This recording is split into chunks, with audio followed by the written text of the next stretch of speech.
بسم اللہ الرحمن الرحیم۔ السلام علیکم۔ جب شوہر بیوی کے سامنے آئے تو اس کے سامنے بلند آواز نہ کرے، تو عورت کو چاہیے کہ کوئی ایسی بات نہ کرے کہ اس سے اس کے خاوند کا دل دکھے، اور خاوند کی تقاضے کے معاملے میں اس کی فرما برداری کرے۔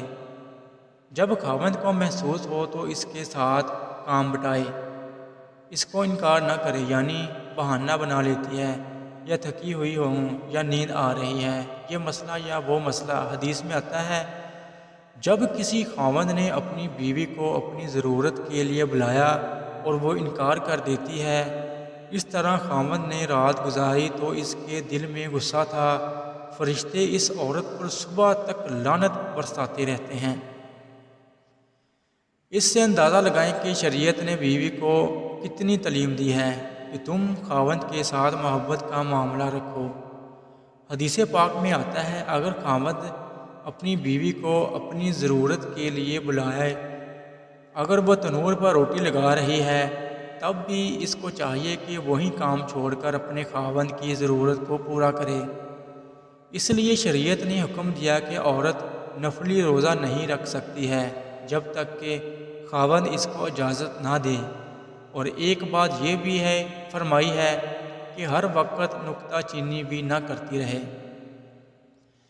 نبی کریم صلی اللہ علیہ وآلہ وسلم نے فرمایا، ایک تو یہ عیب زیادہ نکالتی ہیں، لعنت زیادہ کرتی ہیں، اس میں یہ ٹھیک نہیں ہے، وہ ٹھیک نہیں ہے، ان میں منفی سوچ ہوتی ہے، اور دوسرا ان میں دوسرے کے احسانات کو سرے سے ہی ماننے سے انکار، ککھر آ کر اچھا دکھا نہیں۔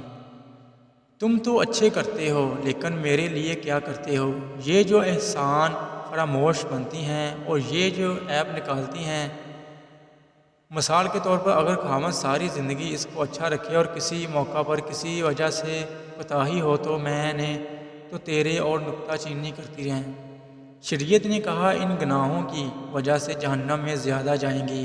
اگر ایک بندہ ہے اور اس کی بیوی اس کے حقوق ادا نہیں کرتی ہے، اور بندہ مجبور ہو کر اپنے ہاتھوں اپنی شہوت کو ضائع کرتا ہے یا اور گناہ کرتا ہے، وہ تو گناہ بیوی پر ہوتا ہے، اس پر نہیں ہوتا۔ اگر بیوی حقوق ادا نہیں کرتی تو اس کی بزرگوں کو بلا کر فیصلہ کرو، یا اس کے بعد اس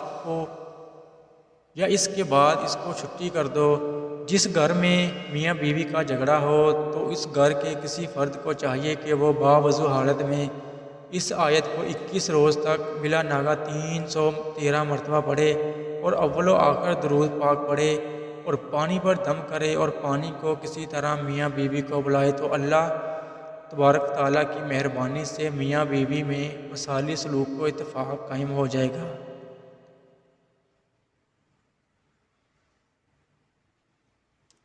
اللہ حافظ۔